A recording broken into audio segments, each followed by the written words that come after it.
India's best year in sports marked a remarkable feat in the sport of Paralympics this year and the best performance to date in the Paris Paralympics 2024.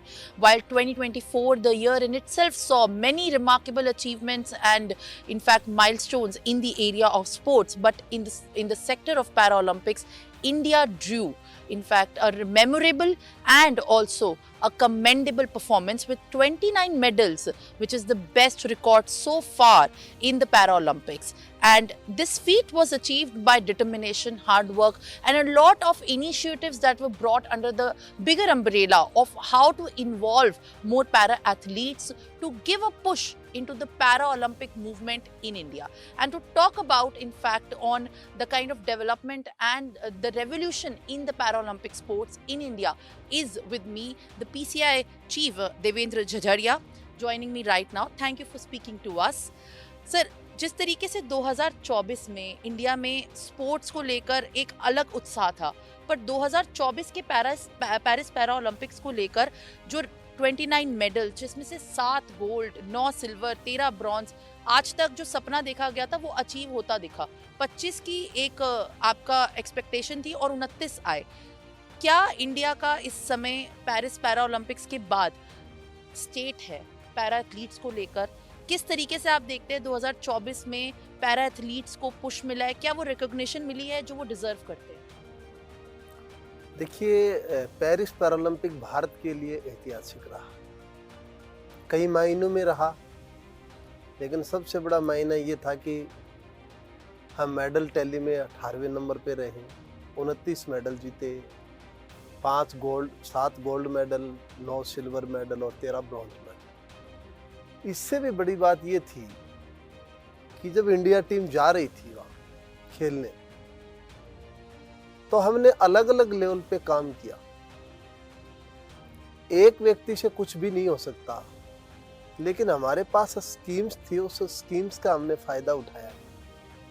मैं विशेष तौर पे कहना चाहूँगा कि हमारे माननीय प्रधानमंत्री जी नरेंद्र मोदी जी का जो खास करके पैरा खिलाड़ियों के प्रति उनका एक प्रेम भाव है।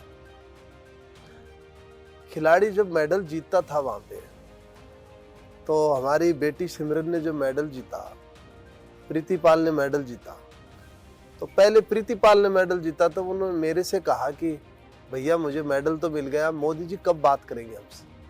कहने का मतलब इतना हौसला दिया। और टारगेट ओलंपिक पोडियम स्कीम, कौन बोल सकता उस स्कीम को? हमारे 84 खिलाड़ी गए, उसमें से लगभग 56 खिलाड़ी या तो उन्होंने खेलो इंडिया के थे वो, या टारगेट ओलंपिक पोडियम स्कीम में थे। इतने बड़ी संख्या में होना और उस स्कीम का इम्प्लीमेंट अच्छे से होना, क्योंकि टॉप से जो टारगेट ओलंपिक पोडियम स्कीम है वो खिलाड़ी को सुविधा के साथ साथ फ्रीडम देती है। खिलाड़ी चाहेगा तो वो अपना पर्सनल कोच रखेगा, खिलाड़ी चाहेगा अपना खुद का फिजियो रखेगा, वो खिलाड़ी को जो अच्छा लग रहा है वो काम करेगा। उसके बाद खिलाड़ी ये कहे कि मुझे इंडिया में ट्रेनिंग नहीं करके मुझे बाहर जाना है, तो वो 7 दिन के अंदर उसकी फाइल कंप्लीट करके उसको वीजा लगवा करके उस खिलाड़ी को वहां भेज दिया जाता है। उसका मैं खुद उदाहरण हूं, मैं 7 साल टॉप स्कीम में रहा। तो ये जो सुविधाएं दी हमने लास्ट 10 साल में, जो स्पोर्ट्स साइंस पे हमारा काम हुआ है, जो रीजनल ट्रेनिंग सेंटर है वहाँ फिजियो एक्सपर्ट, अलग अलग एक्सपर्ट, न्यूट्रिशन, उनसे परफॉर्मेंस इंप्रूवमेंट हुआ है।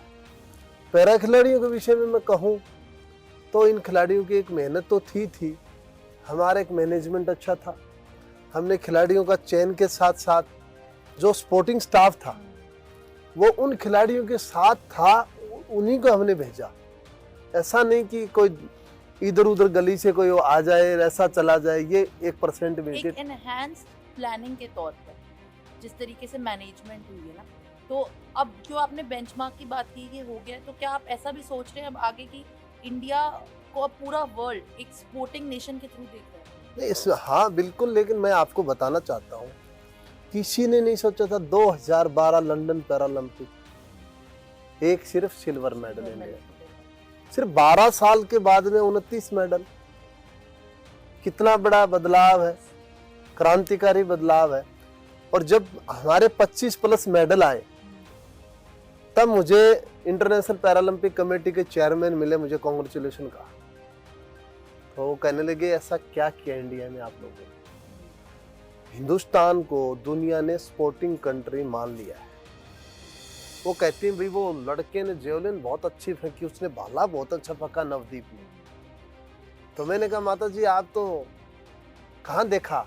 बोल नहीं, मेरे को मेरे बेटे ने पोते ने दिखाया वो कि देखो इसने गोल्ड मेडल जीता।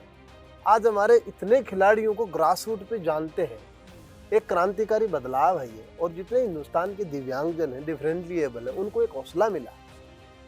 पर इस समय जो इंडिया का बेंचमार्क रहा है, इसके बाद आपको ऐसा लगता है कि जो एक, क्योंकि आप खुद ग्राउंड से आते हो, तो एक ऐसा बच्चा या एक ऐसा ड्रीम करने वाला खिलाड़ी जिसने सोचा हो कि ये अचीव करना तो मेरे लिए बहुत मुश्किल है, पर इस समय जब हम देखते हैं कि बहुत ग्राउंड लेवल तक ये लोगों को पता लग चुका है कि इंडिया की किस तरीके से परफॉर्मेंस रही है और क्या क्या फैसिलिटीज हैं, तो क्या अब उसको थोड़ी हिम्मत मिली है? 100% हमें, देखो मैं आपको बताना चाहता हूँ, मैंने पहली बार एक साइकोलॉजिकल गेम खेला खिलाड़ियों के साथ। साइकोलॉजिकल, जब पैरालंपिक के ट्रायल हो रही थी हमारे इंडिया में एथलेटिक्स में, अलग अलग गेम की भी थी लेकिन एथलेटिक्स में मैं खुद था वहीं पे। मैंने खिलाड़ियों को ये कहा कि ये आपके ट्रायल पैरालंपिक पार्टिसिपेशन की नहीं है, ये ट्रायल आपकी मेडल की। खिलाड़ियों ने कहा कैसे? तो हमारे पास जेवलिन थ्रोअर इतने हैं कि इंडिया में सिलेक्शन हुआ, आगे वो जाएगा तो उसमें मेडल होते रहेगा। इतनी फाइट इंडिया में थी जेवलिन में, 44 कैटेगरी, 46 कैटेगरी, एक से एक अच्छे खिलाड़ी थे। तो हमने साइकोलॉजिकल ये डाल दिया कि मेडल ले रहे हो आप, मेडल लेने जा रहे हो। हमने पार्टिसिपेशन का बात ही नहीं किया। 84 खिलाड़ी थे हमारे, उनको हमने इस हिसाब से तैयार किया कि आप मेडल के लिए जा रहे हो, आप पार्टिसिपेशन के लिए नहीं जा रहे हो। ये जो साइकोलॉजिकल चेंज किया उसका बहुत इफेक्ट आया खिलाड़ी। अब क्या होता है, हमारे जैसे मैं विजिट करता हूँ तो हर कोई खिलाड़ी के दिमाग में रहता है पैरालंपिक मेडल, पार्टिसिपेशन नहीं, मेडल, ये जरूरी है। अब मैं आपको इंडिया के बारे में बताऊं, आज हम इस लेवल पे आ गए हैं। अब इंडिया बाहर खेलने नहीं जा करके, हमारे अंदर इतनी ताकत है, हमारे पास में इतने रिसोर्सेज हैं, हम खुद इवेंट करवाएंगे। पैरा वर्ल्ड चैंपियनशिप हो रही है हमारी, para world athletics championship Nehru stadium Delhi में होगी। आज तक के इतिहास का हिंदुस्तान के अंदर एज ए कंट्री के तौर पे सबसे बड़ा टूर्नामेंट होने जा रहा है। 100 कंट्री से प्लस आएंगे, 110 से 120 भी आ सकती है। आज तक कॉमनवेल्थ, एशियन गेम हमने होस्ट किए हैं, लेकिन वर्ल्ड चैंपियनशिप इतना बड़ा, एक साथ इतनी कंट्री आ रही है, क्योंकि हमें 2036 ओलंपिक पैरालंपिक की मेजबानी के लिए, मजबूती करने के लिए हमें ज़्यादा से ज़्यादा इवेंट करवाने हैं। ये इवेंट हमारे लिए बहुत बड़ा मजबूती देगा हमें। एक हम मार्च में भी ग्रांड प्रिक्स कराने, वर्ल्ड ग्रांड प्रिक्स, वो भी दिल्ली में करवा रहे हैं। तो ये जो है, इनसे क्या है कि हमें ये दिखाना है कि दुनिया में कि हम विकसित भारत की तरफ बढ़ रहे हैं, आगे हम डेवलप कंट्री की तरफ जा रहे हैं। दुनिया को हमने स्पोर्ट्स के माध्यम से दिखाना है कि हम बहुत आगे निकल रहे हैं। पर अब 2024 के आगे की जब बात करते हैं तो आपने एक आइडिया दिया कि ये हमें आगे दिखाना है, पर जब विजनरी बात करते हैं पैरा के फील्ड में और ओवरऑल स्पोर्ट्स में भी बात करते हैं, तो ऐसी, क्योंकि एक्सपेक्टेशन इंडिया से बहुत बढ़ गई है अब ग्लोबल प्लेटफॉर्म की स्पेसिफिकली, अब क्योंकि आपने ये एक बेंचमार्क सेट किया है कि हमारे खिलाड़ियों को ये सोचना चाहिए कि हम मेडल के लिए खेल रहे हैं, हम पार्टिसिपेशन के लिए नहीं। आगे आने वाले सालों के लिए क्या ऐसी चीज़ें हैं जो बेनिफिट करने के लिए प्लान की जा रही हैं, स्पेसिफिकली पैरा ओलंपिक्स में पैरा एथलीट्स के लिए, वो पैरा ओलंपिक मूवमेंट को स्ट्रेंथन करने के लिए ऐसे किस किस लेवल पे चीज़ें हैं जो 2025 में हो या और आगे आने वाले सालों में हो, जिसके लिए अभी से तैयारी और बातचीत शुरू हो गई? आप शायद 2028 पैरालंपिक की बात कर रहे हैं, हम 32 की तैयारी कर रहे हैं। मैं आपको बताया था 14, 15, 16 साल की एज के जो खिलाड़ी हैं उनको हम स्पॉन्सरशिप किस लिए दे रहे हैं, CSR के माध्यम से। वो हमारे 32 और 28 और 36, वो 3 जो टूर्नामेंट है 8 साल में होंगे, उन टूर्नामेंटों में वो हमारे खिलाड़ी काम आए, उस पे हम काम कर रहे हैं। यदि आज हम 14, 15, 16 की एज के खिलाड़ी नहीं लेंगे तो हम 32, 36 में करेंगे क्या?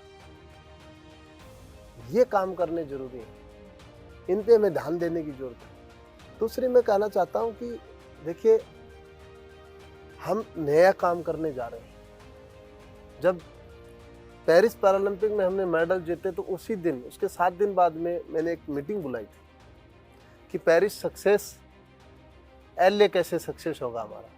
उसमें हम अभी हमने आर्मी से कोलैबोरेशन किया है, आर्मी के साथ हम ट्रेनिंग करेंगे। आर्मी में सालाना हमारे हेल्थी जवान होते हैं, उनके इंजरी हो जाती है, उनको हम स्पोर्ट्स पर्सन में कन्वर्ट करेंगे। अर्धसैनिक बल, BSF, CSF, जितने भी CRPF, उनके साथ हम कोलैबोरेशन करने जा रहे हैं कि आइए, क्योंकि वहाँ हमें फिट नजर आते लोग नजर आ रहे हैं वहाँ पे। उनको काम में कैसे लें हम? फिट है, वो जवान है, और उनमें पैशन भी होता है, उनमें पैशन भी है, डिसिप्लिन भी है, प्रैक्टिस और ऑलरेडी प्रैक्टिस है, उनके पास ग्राउंड्स हैं, सब चीजें हैं।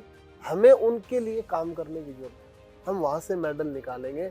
आज मैं आपको इस चैनल के माध्यम से बता के जा रहा हूँ, अगली बार आप LA पैरालंपिक में देखेंगे कि आर्मी और अर्धसैनिक बलों के मेडल आएंगे। तो ये आज तक नहीं हुआ है, एक आज तक नहीं हुआ है, collaboration। आज तक नहीं हुआ है। आर्मी से किया हमने, अभी अर्धसैनिक बलों से हमारी बातचीत चल रही।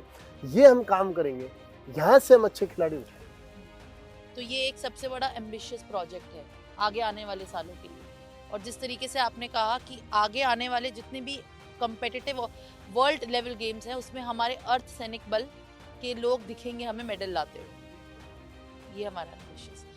Well, that was a conversation with the PCI chief Devendra Jhajhadia. In fact, while saying that while 2024 has been a revolution in itself in the para athletics and the sports of Paralympic movement, but that's not it.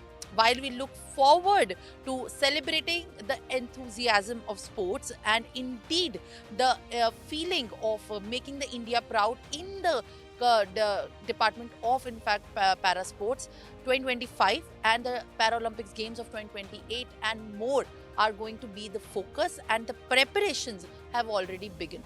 Thank you so much for speaking to us. This was Simran with video journalist Sudhir for News.